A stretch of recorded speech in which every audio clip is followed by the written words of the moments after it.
All right, hi everyone, and welcome to the TimingResearch.com crowd forecast news for December 15th, 2025. We are recording this at 4 p.m. Eastern Time, and this is episode number 506. And my name is David Cosmeter. I'm the creator of TimingResearch.com, and today's expert panel is Chris Sayre of BigTrends.com, Alaina Nicole of InvestingBay.com, Harry Boxer of TheTechTrader.com, and to moderate is Norman Hallett of TheirMoneyYourProfit.com and TheDisciplinedTrader.com. So, Norman, I'm going to go ahead and turn it over to you. Thank you, David.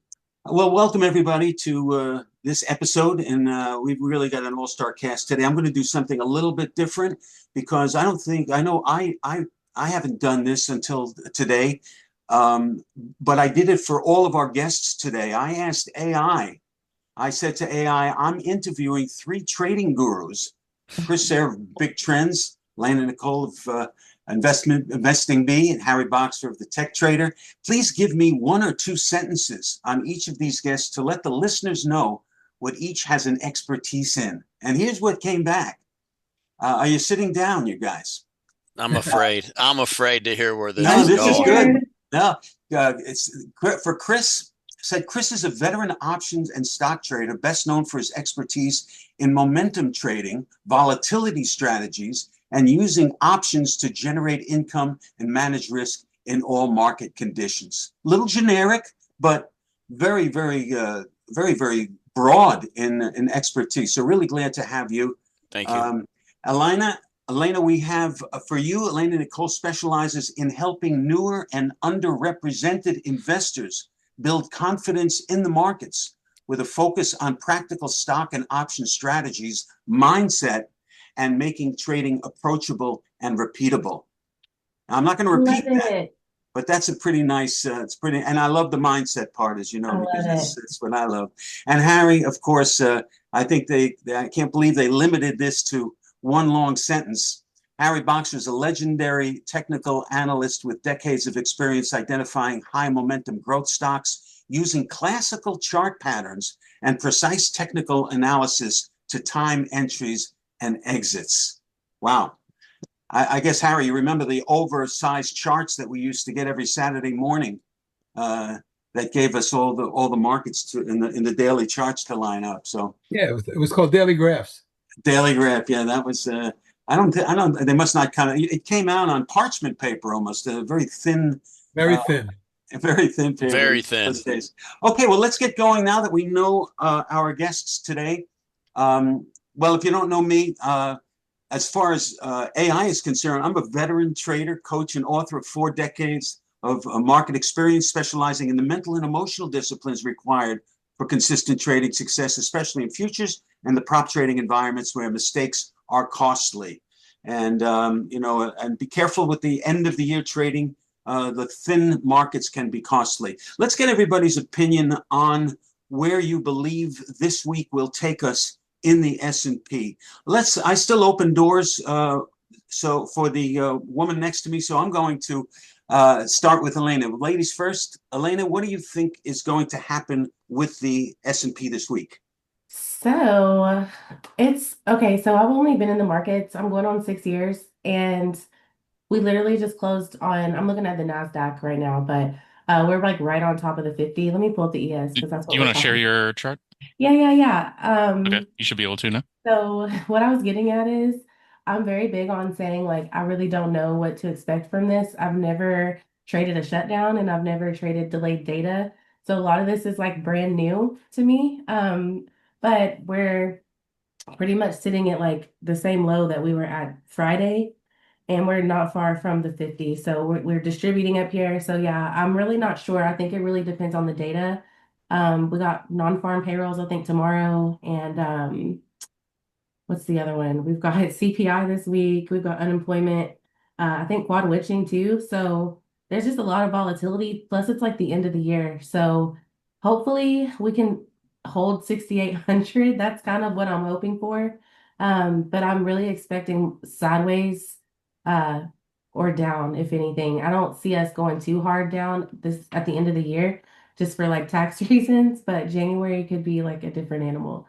But right now, I'm just hoping we can stay above 6,800. Well, interesting. You were right on the mark last week. You were, I think we were together last week, weren't we, Elena? Uh, Um, Yeah, last you were week of the both week. on. Yeah, we Wait, were both no, on, wait, and wait. I think No, it's been we a few talked. weeks. We Sorry. all kind of talked about sideways, but you were very insistent on that, and that's exactly what this chart looks like. A little bit of mhm. wobble in the last couple of days of last week, but we're right at the lower range of what's been happening the last 2 weeks. Chris, Yeah. what do you have to say about this week's action in the S&P? That's a great question. So, as Alaina was saying, we've got a lot of economic news coming out this week. As you all know, we just had an interest rate cut last week. There's the whole speculation of who's going to be the next Fed governor. And I was talking with Price, for you all that don't know, the founder of our business and CEO is Price Headley, and was talking with him today. We've got a lot of people that have made a lot of money this year. So we think we may be seeing some selling here, people booking profits before the end of the year and just kind of taking a wait and see attitude. So this week, I think it's going to be some choppiness, as Alaina was saying, maybe a little downward bias. Full disclosure, personally, I'm still long the S&P, but I did sell off my Nasdaq exposure last Friday. So, I raised a little cash. I'm still just about 10% cash, but I think we're in an interesting spot here. If we break some lower support levels, I think we can see some more downside action. That sounds interesting, Chris, that you would let go of the long Nasdaq position, since that's so some tech heavy, and that's really what's been carrying the upward momentum in the market. Although you're holding other, is that an issue, or you just looking Um, to? when I asked Copilot, which is similar to Chat GPT, to give me the top holdings in the Nasdaq 100 versus what's in the SPY, which tracks the S&P 500. There was a lot of overlap and similarities there, and so I just felt, for my sense, and looking at the things that I look at, I just felt it was best to lighten some exposure. And given some of that move, what I've done, especially with some of my longer term money, I've rotated into what you consider more traditional names. And I think we're seeing some sector rotation. I think there's some lightning happening in the tech trade personally. Mhm.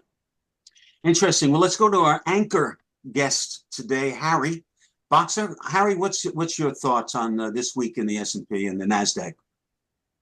Well, what I'm looking at, let me share my chart. It's just a moment. And it says here, send request. I've sent my request. There you go. Okay. So this is I'm sure you can see what I have up in front of me now. This is the S&P 500, very short term, going back to April. Yeah, we see it now.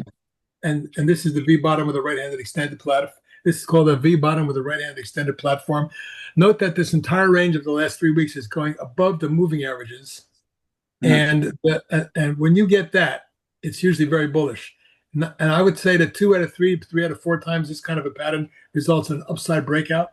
I don't know how far they'll take it. But even my good buddy Avi from Elliott Wave Trader, who's been pretty bearish all year looking for a major top, is saying he's now looking for a 5-wave advance to new highs. Look, there's just too many people out there that I talk to that think the market could roll over here. I say we get a year-end rally anyway, and that may be January 8th, January 12th. In that time zone, we get a turn down, and then we'll see what support he gives. But right now, unless we get a downside penetration of the 50-day moving average at 67, 64, roughly down in here. Yeah, I don't know if you can see these moving averages, but if you can, this is the support zone right now. And you can see the vacuum down here that could take us all the way down to 66.50 and drop 300 more points quickly. And I wouldn't be surprised if it happened in a couple, 3 days if we crack. But what I'm calling for is another test and maybe take out of the highs. At that point, we'll see if there's a follow through. We also need to take a look at the Nasdaq 100 and how that equates. This one is weaker. And Chris is right there. The Nasdaq is what was leading the market lower this last 3-4 days. You can see this is a rollover. The trading range of the last 7 or 8 days was broken. We actually closed below the 50 today on the NDX. That's very dangerous. Anytime we see that, last time we closed below the 50 here, we had a 3 or 4 day plunge, then a reversal. That could very well happen that they come down to the channel bottom at some point very quickly and test this zone down here between 24,350 and 24,550 in that 200-point range, and then bounce back up again. But I'll tell you right now, if they take out 23.8, and if they take out this recent low we saw in the S&P at 65.22, those are two levels I'm watching carefully, because if we crack that, we're going to get, I'm not kidding, a plunge that could take you down to 6,000 very quickly. There's some support in between, of course, that's 65, 62, et cetera. But I'm looking at the overall move off the April low to where we were, and a simple retracement of even 0.375 in that area is going to take you down to 62, 6,300. So market has a lot of room to be up to both sides right now, and it's very undecided. But what's constructive about this pattern is a V bottom with 5 days in a row up and 2 weeks of consolidation. And until we break to the downside, I'm going to say the market has a good shot of surprising everybody with an upside breakout and a short squeeze. Very interesting. This is the time of year where everybody talks about the Santa Claus rally. I just wanted to give some definition and get your opinion on. I know that most technical traders that I know, we don't pay much attention to the theories, we know it's a possibility. We know that retail traders tend to allow them to influence what they're seeing on the chart. But the statistics are supportive of the rally. For definition, it's 5 days, the last 5 trading days of the year into the first 3 trading days of next year. So the day before Christmas would be the beginning, and you don't buy the open, you buy the close of the day before. So you buy the close of the 23rd, if that's a weekday. And you sell on the January 5th, which would be the 3rd trading day of the new year. And it's a 2/3 success rate over the last 10 years, but at a 1.3% average gain. But in the last few years, last year was a negative year. The last few years have only been in the area of 0.3%. So I think I have that right, but it's not a dramatic situation. And what I'm looking at, Harry, is your analysis here that may take us to one of the negative results. But do you have any thought? What happened? What do you tell people when they say, "Hey, what about the Santa Claus rally?" It's a mindset, and as far as I'm concerned, we may have had it already. Take a look at the move we had. We may have had a move from Thanksgiving to last week. That could have been it for the year-end rally. But so I'm right now. It's the market is not telling us what direction it wants to take. I even looked at some of the ultra shorts today. They weren't moving up. They weren't really, the UVIX, for example, volatility was not increasing today. It wasn't showing fear. So I don't know. This could be just a little bit of I have in front of you an hourly chart. And when I look at the hourly chart, I see what I call a falling wedge to support right there. And oftentimes, and I bet you if you look at the volume, you'll see it's dissipated. Today was probably a lower volume day. I can't tell. But right now, a falling wedge to support in that support zone, if it holds, could yield a big upside surprise to as high as 7,000 or 7,100, 7,150, something like that. That's what I've been hearing a lot. And if you look at the longer term picture, if they really want to blow this thing out, they could get up to 7,200.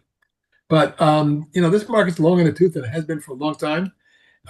What I'm not surprised about is I'm starting to see small cap stocks explode. And I'm a day trader, so I look for those kind of 40, 50, 100% moves that we can get in one day, which is phenomenal.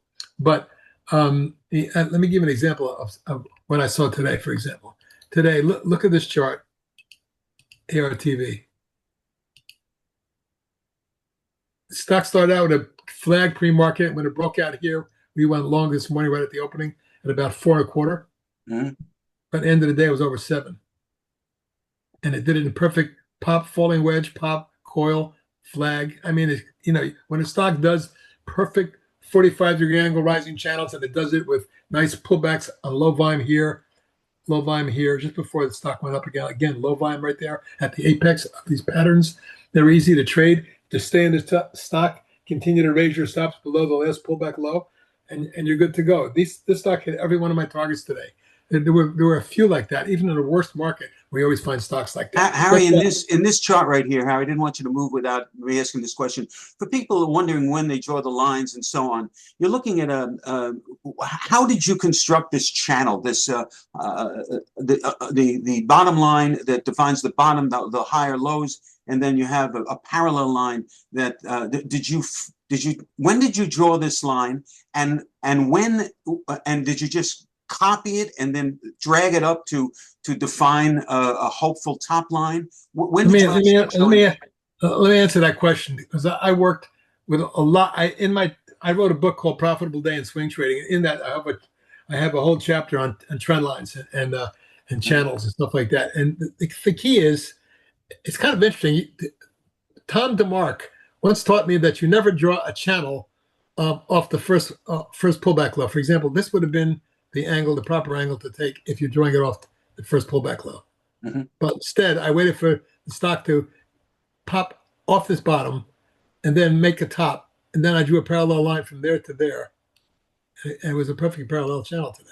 Now, also, when you see a coil developing, getting narrower, and quieter on volume, I'm waiting for the pop. The pop came there. That's what we call a high volume zone, but there wasn't really enough volume. It came in here when it broke out. That's when the volume really came into it. And you can see the rest of the day. Quiet on low volume right at the apex, and then pop again.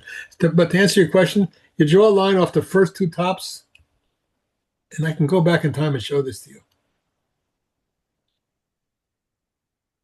That's when I first drew the lines. Mm-hmm. Excuse me. So you started with the top and then drew the parallel line and dragged it to the bottom. That's right. And look where it came to, right to that line. Also, by the way, this is the VWAP, volume weighted average price. Notice how it held it, it bounced along it, and then started to spike. And there was the breakout of this pattern. I gave my people, I said, anybody who's not in this, I'm looking for a fifth wave up. 1, 2, 3, 4. Norm, you know that better than anybody. Mm-hmm. Look at the fifth wave. Boom. It went literally from 5 to 6.5 for a point and a half, and it didn't take an hour. And even then, when it formed this flag, I said to everybody, this is a 5-wave advance. Sometimes we see 7. If a stock is really strong, you'll get that wave. Watch what happens. Boom. So we have 1, 2, 3, 4, 5, 6, 7 waves up. And who knows where this is going tomorrow. But right now, I also take in consideration the overall chart structure. Where was it before today's action? Well, it was in a big falling wedge. And when I see the prior highs taken out of a falling wedge, this was 410 right there. Mm-hmm. This peak right there, 410. And notice today when it went across 410, right here is when it started to really get action.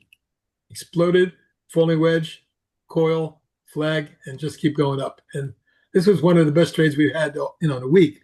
But because it was perfect, you didn't have to do anything except keep raising your stops. And I always tell everybody, when a stock bounces off a low, put the stop under that low. When it bounces out of a coil, put your stop under the pullback low, which is right here about 485. This was never broken. That was never broken. This was never broken. As a matter of fact, stops were never taken out. And look what it's doing after hours again. Mm-hmm. I had lunch yesterday with Jody Samuels, who, of course, loves the Elliott. It was all about the Elliott wave. She'd be very honored that you've mentioned it more than a couple of times in this analysis. I mean, I think people would be very surprised at how uniform some of these channels can be if you can catch them early, which is why I asked you how you drew those lines. Yeah. That's how, I draw them off the first pullback low and then the subsequent high and draw a parallel line. It's amazing how often a stock will go up on a 45-degree angle, similar from lower left-hand corner to upper right-hand corner. Yeah, I think I'll have to consult the pyramids of Giza because I think they probably have a similar angle. Alaina, what stocks or indexes are you looking at to kind of drive your ideas about the general market? Is there anything specific you've been zooming in on that you'd like to talk about? Oh, absolutely. So traditionally I trade the S&P mostly, but I have been in Nasdaq land since the Broadcom earnings, right? So Broadcom, I believe it was Thursday, led the market down, and it's just kept that same, kind of momentum the last couple of days. So this morning we shorted the Nasdaq. I have some options traders too, but It's really big tech right now, that we've all been kind of keeping our eyes on. And also like the Bitcoin adjacent, so like your coins, your micro strategies. Also though, today I was watching Lily with the Retta stuff. Lily was like on a rampage today, so it made a really, really pretty move this morning, and it just kind of kept creeping up. Um, but yeah, those are really the biggest things I've been watching the last couple days. Your Lily, Broadcom, and also Meta. Meta had a really nice gap fill last week that we caught as well to the downside. How about Tesla? I've heard a lot of shake about that. It seemed to defy the market today while it was playing on the downside. Tesla had a really nice day. I know some option traders that have been really they've been really looking at a bounce in Yeah. Tesla. Do you trade Tesla? No, I do trade Tesla occasionally. When Elon, I mean, he got really into like the political stuff. I kind of pulled back from the day trading. I do have some long-term shares, but it just got a little unpredictable there for a little bit. So yeah, I love trading Tesla. I love the volatility. I just now saw this move. I literally wasn't watching Tesla at all today, but this was a really beautiful move it made. Mm-hmm. You know, Alaina, there's a lot of concern among traders, experienced and unexperienced, about an AI bubble. Is it here? Is it not? And I think anybody that's been watching the growth here of something, you know, it's almost a parallel thinking of Bitcoin, where Bitcoin was doubted and then all of a sudden had a pop and comes back 50% and goes again. And but Bitcoin is here to stay, and now it's established, and you wish you had been in it way back when. Mhm.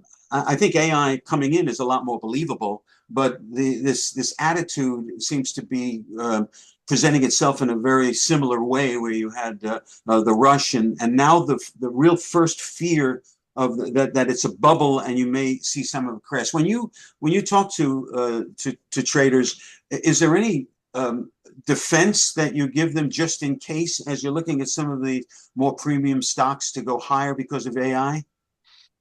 No, I mean, we're short-term traders here at BigTrends. So kind of circle back to Tesla. We hit a winner on Tesla this morning. We bought it on Friday afternoon based off, we have a newsletter called Tesla Options Trader. And Mhm. so we entered that trade on Friday afternoon, held it over the weekend, which I don't know where all of you all fall, but doing this stuff for almost 40 years, I'm of the belief if your system says get in, regardless if there's a holiday or a weekend. So we're not afraid to carry anything like that. Our clients were rewarded this morning. And then we took those profits off at 100%. And then we went back into Tesla this afternoon. We entered those trades at 3:30 Eastern. And so the system flashed another signal. So we're actually long Tesla now in our Tesla options trader newsletter. So you know we're positive on that. Full disclosure, I'm long Alphabet, formerly known as Google, in my retirement account. So that, to me, that's AI. They've got a lot of cash flow. They've got a lot of positive momentum. But like Harry was saying, I do use some trailing stops in my portfolio, and I have taken some profits off as it's gone up. Um, but so I don't think AI is dead, but a concern of mine. And again, I've been doing this for almost 40 years. Back when I was in the money management game, John Chambers, the former CEO of Cisco, was the Time Magazine Man of the Year. And we were not long at the money management firm. We were not long Cisco. And we had a client come in and said, and threw down the magazine on our desk and said, I want this stock in my portfolio. We had him sign a disclosure agreement, and then we watched Cisco collapse to the downside. So I have not seen the cover, but I have heard that AI, the concept of AI, is on the front of Time Magazine this year. Mhm. So to me, there is a history there. It's loose, right? It's a loose history. But when things start getting on the cover of Time Magazine, it's time to, be a little cautious. So that's why I'm using a trailing stop on my Alphabet trade.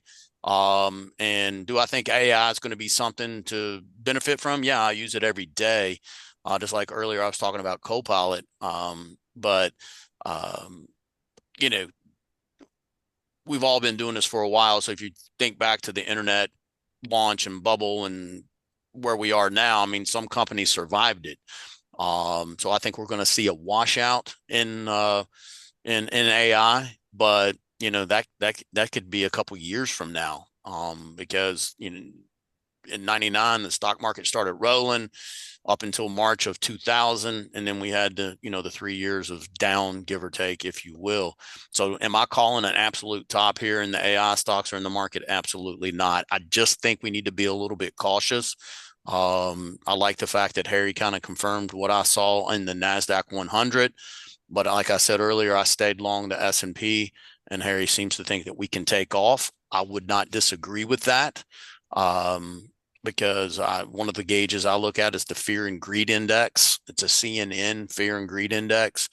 It still shows a lot of fear of investors. And so to me, that's like, okay. And I believe it was either you, Norman, or Harry mentioned the volatility index, the VIX. Thanks for throwing that up there. It's one of the things I looked at. Even though we had some sell-off the last couple of days, just haven't seen a whole lot of movement in the VIX, which I do find interesting as well. I think Harry was talking about that.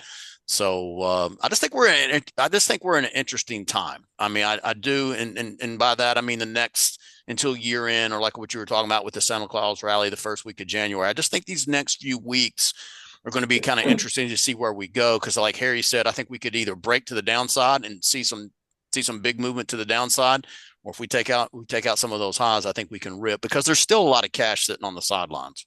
Can I add to that? Sure, Alaina.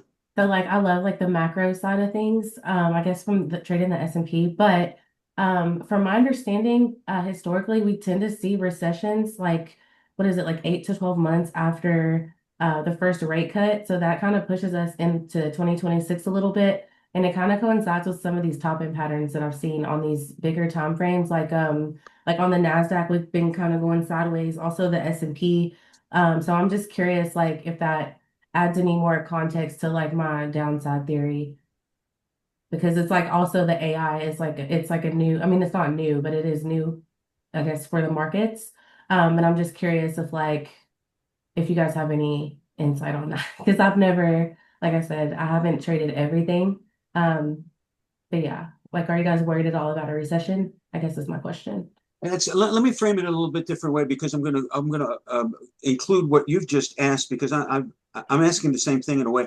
Well, first of all, I heard something today that I thought was a very intelligent comment. Somebody said that every company is an AI stock, and if you think about it, everybody's going to have to get involved in some way in AI to modernize the future. I mean, what's AI is doing, in my opinion, is compressing time. What used to take in Bitcoin 10 years to go from $25 and total doubt to total acceptance, that's really right upon us right now. It took 10 years. With AI compressing data and giving more solid opinions, maybe not in the beginning, there's a lot of mistakes going on, but that time compression will eliminate a lot of the length that we have to wait for something to happen, corrections and recoveries. Mm-hmm. But I wanted to ask Harry about something else that, and you can include what I've just mentioned, but in the I watch gold, and of course gold has been crazy. But when they were mining gold, when everybody was going west and digging for gold, most of the people looking for gold didn't make any money. But those people that sold wheelbarrows and shovels, they made a killing.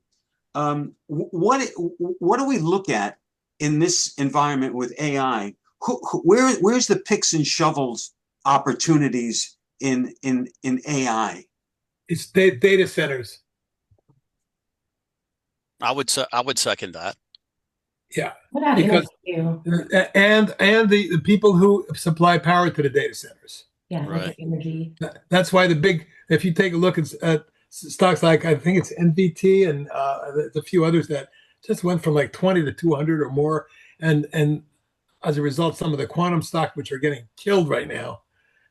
If you looked at the quantum bear ETFs today, they all were running up. The quantum stocks look terrible. I'd avoid the group for now, but they're going to get oversold enough one point. If you take a look at on the energy stock, my favorite stock this year was OKLO. Okay, now check out this hit.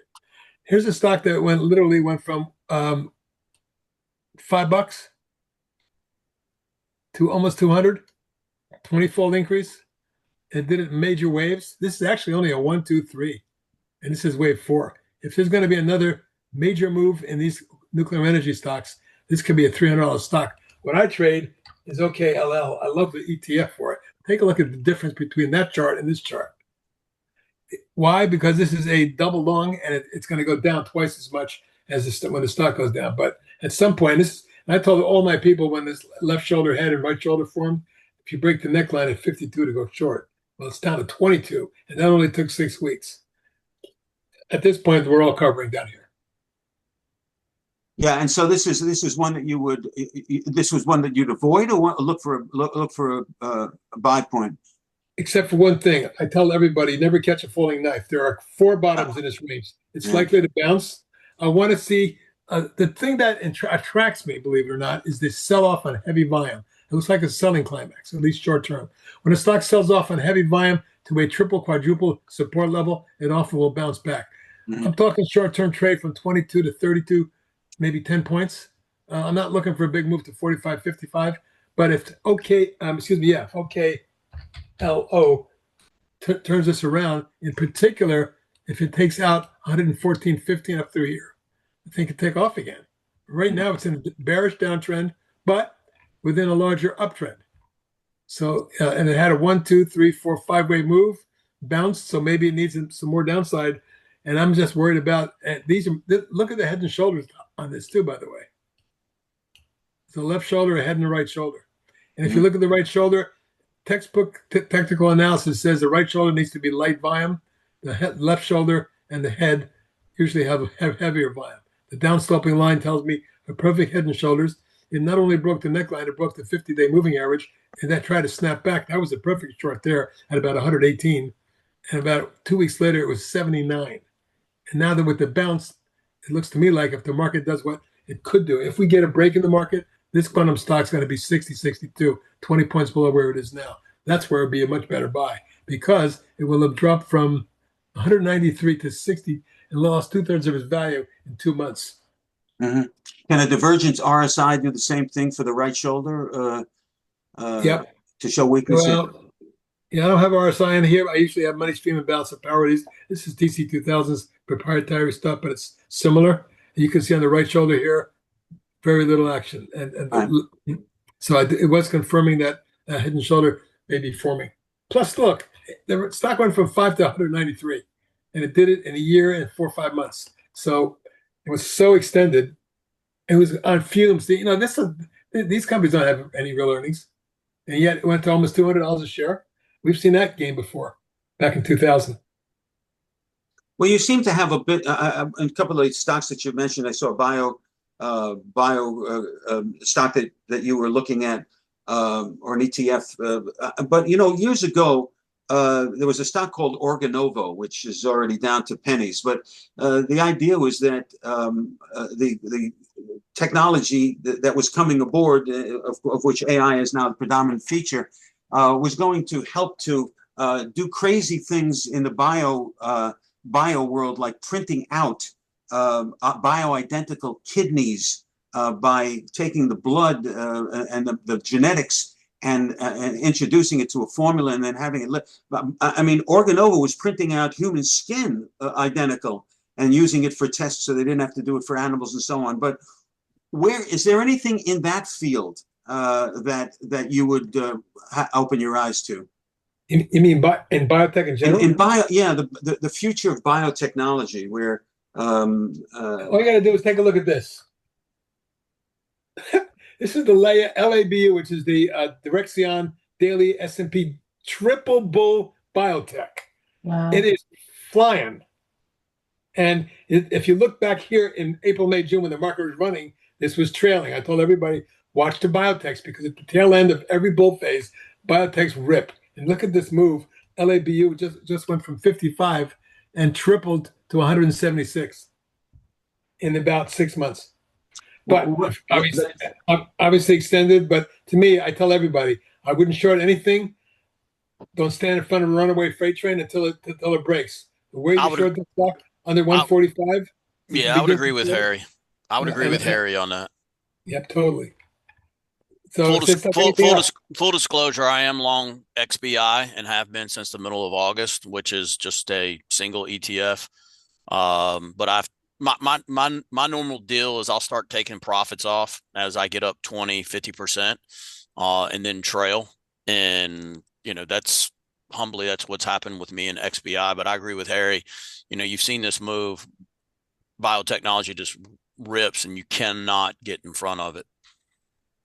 Is there anything exactly. hurt by these kinds of, what gets hurt by these kinds of technological advances like this? I mean, is there anything? Markets tend to dive much more dramatically than they grind higher. Is there something that we could look for in any on the short side that has opportunity? Yeah, let me show you something. I have a list called Boxer Shorts. Everybody gets a kick out of that. You want to see stock? You want to see stocks and bears? I believe in that, Harry. Yeah, I love that. So here's a stock that we made a fortune with, because when it broke out here, I think it was back in here about 12. Within a year, the stock was almost 200, wasn't it? Yeah, 186. It came down and it formed the bear flag, and we went short. And then it formed the falling flag, and we went short. And I told everybody to cover down about 55 because the stock was so far extended from its high. And that's another thing. It's all a question of where in the time frame is this stock? How far is it from its top, its bottom? Does it make sense to be short stock down here when it's gone this far down? Well, look, a stock can always go lower, but I always tell my people, don't be a pig. Bulls make money, bears make money, pigs get slaughtered, right? So right. You're going to have to, on something like this, for example, I have what I consider a declining tops line. And look what it got up to. Connect these tops here, right to it. It just got above the moving average enough to tease everybody, and then right back down again on heavy volume. I think the stock goes substantially lower. Another one is Root. Same thing here. Big bull move. Actually, 1, 2, 3, 4, and 5. From the top, when it broke here and formed this bear flag, we went short. And I think it was about 99. And it got down to 68, 31 points in about 2 months. And although it's trying to reverse here, I don't know. If this market goes down, this is the kind of stock that could be substantially lower. Now, to answer your question, these are, I think you were talking about, just take a look at these charts, how every one of them has broken the trend, is now in a new downtrend. Mm-hmm. Every single one of them. Here's a new one I just put out. It broke a top, came down from the little bear wedge. This could be substantially lower. That's pure storage. But, in biotechs, I don't see a lot of negative biotech stocks yet. Not yet. Right. Look at Kava's head. This is a left shoulder head, right shoulder, or a rounding top. But when it broke down and formed the rising bear wedge, we went short at 90. Mm-hmm. And, yeah, it was 6 months later, but look where it went to. 45 and a half. Harry, are y'all going short the common, or do y'all do some type of put trade? No, we just in my room, because look, we have guys that buy options on my picks and make a lot of money. Right. But for the most part, but I recommend the stock and or the ETFs on the stock. Okay. Usually. Okay. And I'm not only day trading, but we put out a lot of swings that did phenomenal. I mean, like, folks, I put out NVIDIA 39 before all the splits, about 4 or 5 years ago, before it really started to move. As soon as I saw that major breakaway gap that one day, and you can look back and see it, it was, to me, a no-brainer. The stock was going to have substantial move. Now, did I think it was going to go to 1,500 and split 3 for 1 or whatever it did? No, I didn't know that. But so if you're in a stock that has a long-term trend and it keeps going up, as long as it holds support, holds your moving averages, holds the trend line, and bounces, then you can make money. There's an old adage. There's a great book out, by the way, called Monster Stocks. If you haven't seen it or read it, pick up a copy. It's very cheap. I have nothing to do with it, but it's by a guy named John Boyk, and it's like $20. But this guy did so much research on the big winners of the last 10 decades. He went back to 1920, and he found all the big winners and found out and I don't know how he got this information, but he found out what institutions were buying it and where. Well, invariably, in every uptrend, when the stock pulled back to the 50-day moving average, that's where the stock was bought. It's amazing. And every big winner that occurred in the last 100 years was in a 45-degree angle uptrend, kept going back to the trend line, back to the trend line, back to the moving averages. And as long as if That's where big wealth is made, when you're in a long-term trend that doesn't ever break down. And Nvidia really technically hasn't broken its long-term trend yet. That could go to 1,000 again. Interesting. I think the only one that talks faster than me is you, Harry. But I wanted to get Alaina's. ChatGPT called you the torchbearer for underrepresented investors to build confidence in the market. If somebody came to you today that was new in the market, Alaina, and said, I just inherited some money, but I wanted to grow, and I'm young, and I think there's I can take a little bit of risk. Where would you point them in the world of investing right now? So I would probably tell them, which I don't give financial advice, so like I just want to put that out there. But the best place I would say to start is like your index funds and just getting exposure, probably first to the overall indices, which even now I wouldn't say like buy the top of this right now. But I always tell people like kind of pinch as you go. Like you don't have to go all in on a position at the moment you enter it. But just kind of pinch stocks you believe in that have good fundamentals, if you go the individual route. But if you just come up on a lump sum of money, I'm always going to say like, the indices themselves, ETFs, you can get exposure to different sectors, but it's not, you're shielded from some of the volatility instead of just going straight into like a Tesla, especially if you're brand new. A lot of times those high volatility stocks, you have to like, develop an appetite for that, and learn how to like, control yourself and your nervous system and all that. But yeah, I would probably say let's start with the index funds. Interesting. Is this the old? Is this looks like the old Organovo you put up there? But Yep, that's what it was. They would bought out. It's all the way to organogenesis. And if you could read this chart, then you're better than me, because this is the most wild swinging, support resistance breaking, and then head faking type stock you're going to ever be in. But if it gets above 7, we can see a 9, 10, 12 bucks of it. Take a look at the base it's built. Really nice base. Something may be up there. Today was a big day for it. Yeah, the problem is if this goes in much further, it looks like I'd be looking for it to break down. I don't like those kinds of slow rising angles like that. Take a look at this one. Here's a stock that could double or triple from here. It's thin enough. Fabulous base. Look at the big breakdown it had a year ago in October. So it's got a big gap to fill, which it did. Now it's consolidating at that gap, and it just broke out today. And now it traded 1.2 million. It doesn't sound like a lot of volume, which it isn't, but it's very thin. And that kind of biotech stock can go vertical. I'm looking for 24.5, and then I'm looking for 30 to 40. It may even be 50. It could triple from here. Interesting. Is it risky? Of course, you can't play these without stops. Interesting. Chris, we only have about 10 or 15 minutes left. If you only had 2 or 3 minutes to cover something we haven't covered today, Chris, and you have 2 or 3 minutes, incidentally, what would you cover with people right now? That's a great question, Norman. We don't hear a lot here at BigTrends, but it seems to be information out there. We touched on it briefly earlier. I'd like to get everybody's take on cryptocurrency markets. I have I don't have any Bitcoin, but I do have some small positions in a few of the other coins that are out there. And by small, I mean very small compared to what I would put into a relative position. But, I have one word. One word, man. Ugly. Yeah, it's ugly. It's ugly. Look at this chart. Look at the chart. It's on the board. I know. I know. Okay. And what did it do today? It just broke a massive bear wedge. Right. That's why I don't own any Bitcoin. I do own some Ethereum. I do own some Solana. And like I'm saying, very small positions, because I think somebody's going to win in the long run. We've talked about long run investing. So these aren't trades. Somebody's going to win in this cryptocurrency environment, in my opinion. And so I'm kind of dipping my toes in. I think Alaina used the word pinch. I'm pinching off some crypto positions here, kind of bottom fishing, if you will, just because I know somebody's going to win in the end. Somebody's got the technology, whether it's Ethereum, Solana, Avalanche, somebody like that has got some technology that's going to stick.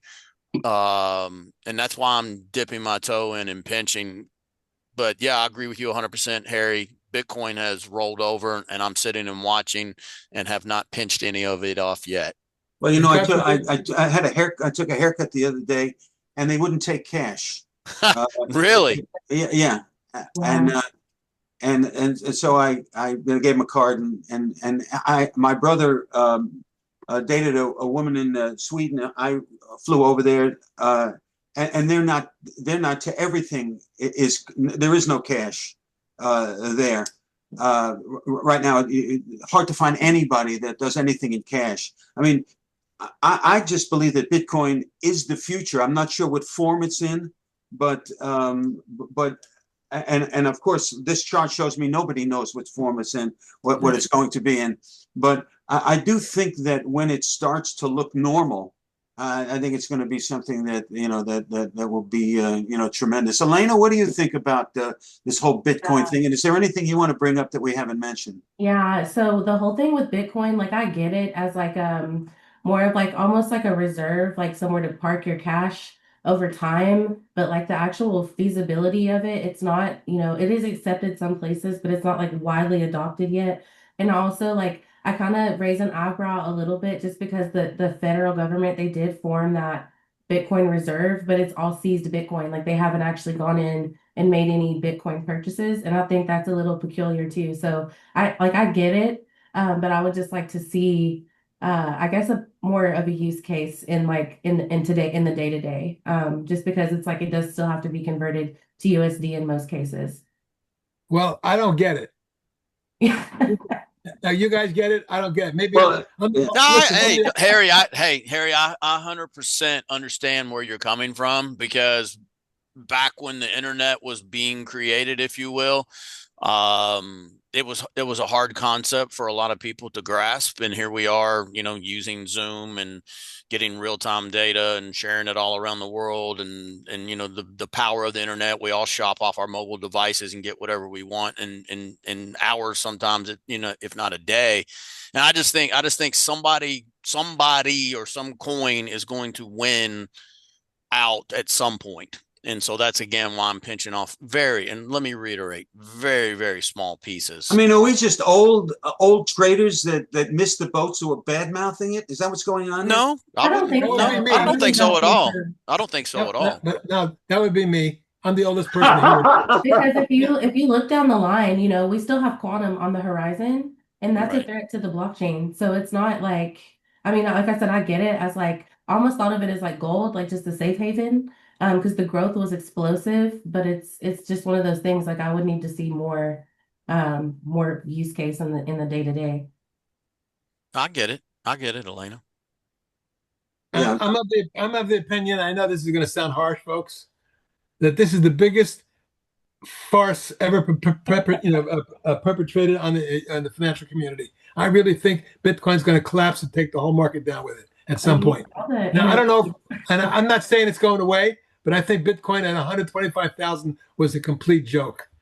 And I think that at 25,000, which I think is where it might be going in the next 6 months or a year, especially if we get a bear market. If we get a bear market, there's no hope for crypto or any of that crap. Everything's going to go down. This is, and if you take a look at Bitcoin, 95% of the people I talk to are 35 or under to own Bitcoin.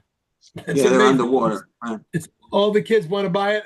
Every kid I know owns some, and half the college kids. Look, my girls just graduated from Wisconsin, and I talked to a lot of the guys there, the seniors. They're all trading Bitcoin. So and I asked them why. They said they don't really know why, because it's hot Do you I watch have college? You watch college football, Harry? You all the know, time. Fickle, isn't he your coach there in Wisconsin? I don't follow Wisconsin football, but I believe that's right. Luke Yeah, Fickle. Fickle. Well, he was in the University of Cincinnati where I went.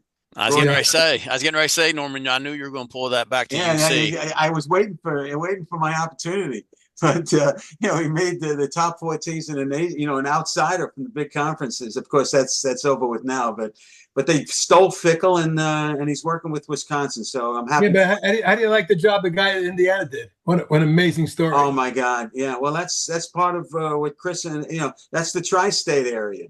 Right. Kentucky, Wisconsin, and or Kentucky, Ohio, and Indiana. Indiana. Yeah. Well, anyway, listen, guys. I'm a big believer in trade what you see, not what you think, or what you read, or what you hear.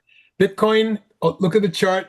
All you got to do is look at this: 1, 2, 3, 4, 5 waves up. The fifth wave was quite weak, by the way. I was hoping it would go higher, but I told all my people that my target was 125. It hit 126, and when it started to roll over and it broke 107, I told everybody to short Bitcoin because I think minimum you're going to 75, 77, right down in this range here. You see these highs back in here and the pullback low there? This is a massive support. If Bitcoin breaks 75,000, it could fall. Go into 40. Yeah.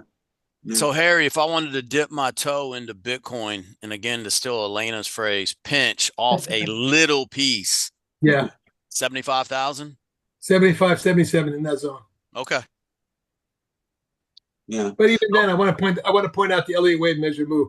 This had 1, 2, 3, 4, 5. Look at the distance: 126,000 to 80,000, $46,000. If it duplicates that from 94, you're looking at 46, 50,000. I wouldn't be surprised. I would not be surprised to see a run down in that zone, at least 65 or maybe 55. And take a look at the next support level. It's down there, 55. Right. So if you're buying a little at 75, you should have a stop on under 70 because I think it can go down to 55 or less. Again, maybe it's some of the short instruments, some of the ETFs. Ether's another one, by the way. Right. Anyway, the bottom line is that these charts look lousy, especially now, and they're leading the market lower, along with the Nasdaq 100 stocks. So the most speculative growth stocks and Bitcoin are leading the market lower. And agree 100%. And people are going into other stocks and look at the small caps. Look at how about the TZA? I mean TNA. Sorry, it's the opposite. Look at that move. Right. This has gone from 18 to 50, and even this little pullback here, which is a perfect V bottom or right hand extended. I just think that here's the rule of thumb, and I just turned 79, guys, last week. I can tell you birthday. right now, I thank you. I've been in more bear markets than most anybody I know, and I can tell you that stocks go up the staircase, down the elevator shaft, and when this thing market cracks, it's going to get ugly. I'm going to be trading UVIX. I'm going to be trading all the ultra short ETFs because they're going to explode. Look at the last time the UVIX, actually the UVXY, which I don't trade anymore because they reverse split it. And I'd much rather trade UVIX. It's better leverage for me. But my point being is I just think you need protection in this market. Not until it breaks, though. And that's the point. Don't short and don't buy protection until the market takes out support. Once that occurs, all hell's going to break loose. I hear you, Harry. Listen, I'm 76. I would have been 78, but I was sick 2 years. I heard that. But thank you, Chris. Appreciate it. Alaina, is there anything we old crusty guys are missing here? Any opportunities that we haven't seen that you'd like to mention in last minutes here? I mean, no, like I said, I think right now all eyes are kind of on big tech. Like the Nasdaq has just been taking a beating. And it's just for me about seeing one, if we can hold this 50-day, I use the EMA, but just see if we can hold this 50. If we break it, I mean, we've been testing it. I think, I mean, if there was ever a week to see if we can get through it, I think it's this week with all this data we have on deck. Yeah, I mean, it does look like the S&P is getting a little tired. But the thing about these head and shoulder type formations at the end of a run, it's either a top if it breaks, or it's the beginning of a next big move. That's right. So we're really in nowhere land when I look at this chart, even though without all of this extension for years, I would be very concerned with where we're going. But the power of especially this particular administration and the way they seem to be pumping the markets to indicate that the economy is okay and everybody shouldn't be worried about prices. That dichotomy is a running and continued higher stock market is supportive of what they're doing, even though the bottom half can't afford nearly what they could have afforded 5 years ago. So there is an incentive to see this market go up, even though I'm not convinced. The chart, and I think, Harry, you mentioned it right away. There's two ways this thing could go. Right.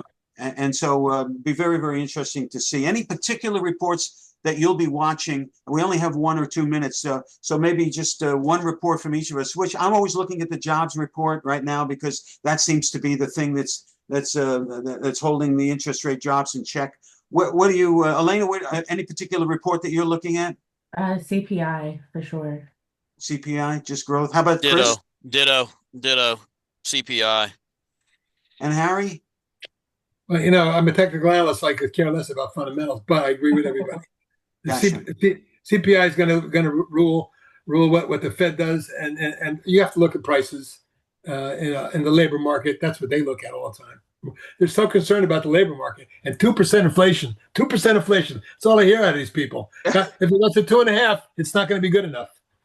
Yeah, well, I like crude under. I like crude under $1 for those 10 minutes for about 5 years ago, when crude oil had a negative price value. Anyway, listen, thank you for putting up with my attacks on all of you today to get some pull all the good stuff out of you, and you did a great job.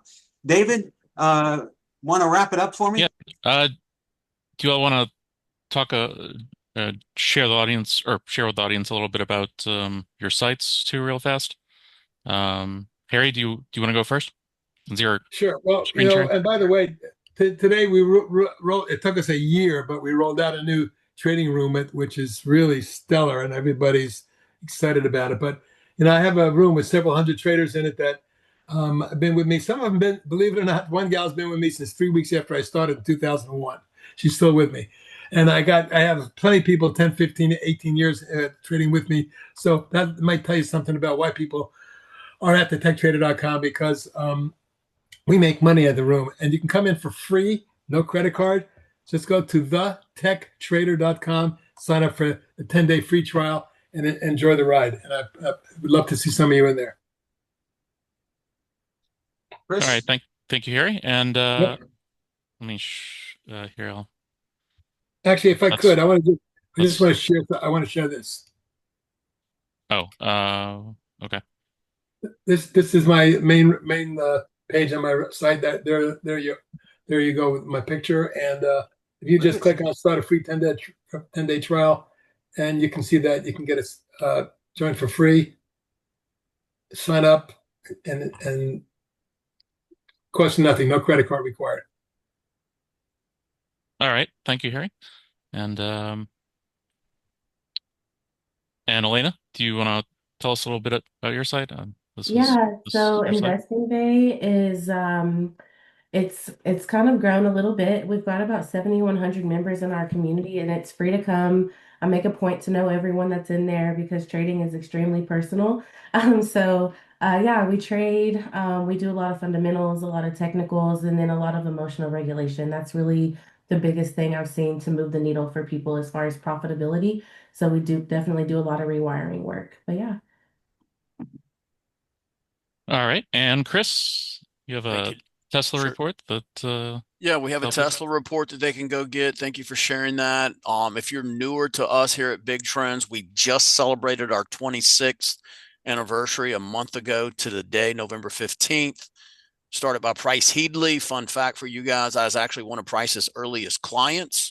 When he launched, I used to be in the financial services industry in a couple different capacities. Touched on that a little bit earlier during today's panel, and have been with Price and his team over 14 years on the front lines, assisting traders and investors here at BigTrends. Go to that link that David has shared there, and if you want to do that, or you can also go to BigTrends.com/free, or BigTrends.com, and you see that yellow box there on the right, David, where it says "Become a BigTrends Insider Now." That's all free. They'll get access to archives and reports and things like that. But the best way to get started, I think, is with what David was showing with the Tesla report, and that'll get you in, see how we trade Tesla. Like I said, we booked 100% profit on that this morning and put on a new trade this afternoon. Full disclosure about what we're doing in our Tesla options trader lately. Beautiful. And fun fact, I was a I was an early employee of BigTrends Yes, 22 you years were. ago. So Yeah. so And I like to tease that was BC before Chris. yeah. Yeah. So Yeah. Price Well, if was you, my first mentor in this industry. wow. That's So awesome. That's why he's on so much. I was, it's so good. Would you bring up the Amazon? Bring up Amazon. Look up my name on Amazon, and oh yeah. Okay. just bring it to the regular Amazon site. I just want to show my new book that you're welcome to purchase. It's in its pre-launch right now. That right on the top. Your money, their money, your profit, and it's already got some really nice reviews. It's a very short book. It's only about 75 pages, but there's no fluff in it. Just if you're interested in what they call prop trading, where you trade other people's money and other firms' money and get 90% of the profit. How can that happen? Well, this book kind of explains the beauty and the trickery of prop trading. Next time, if I get to host again, I'm going to be talking about the new wave of forecasting. Another thing I'm sure Harry is is on top of the whole forecast trend where you can bet on just about anything, yes or no, which is skyrocketing. So the world is a different place, but we're all keeping up. So thank you for all being here today. All Thank right. you, Yeah. Norman. Thanks everyone. Thank Great you. discussion. Yeah, definitely we will have you all back as soon as possible. So Thank you, David. um Thank you, yeah, David. just a quick reminder, be sure to uh, subscribe to Timing Research on YouTube, Substack, or your favorite podcast app. Also, you can just go to TimingResearch.com, and this post at the top of the page right now will become the archive for today as soon as I can get it processed. Also, just want to thank my panel again for today. Chris Sayre of BigTrends.com, Alaina Nicole of InvestingBay.com, Harry Boxer of TheTechTrader.com, and Norman Hallett, thank you for filling in last minute as the moderator. You were great. So thank you for being here. My pleasure. And your sites are theirmoneyyourprofit.com and thedisciplinedtrader.com. All right. Thanks, everyone. Bye bye. Bye bye.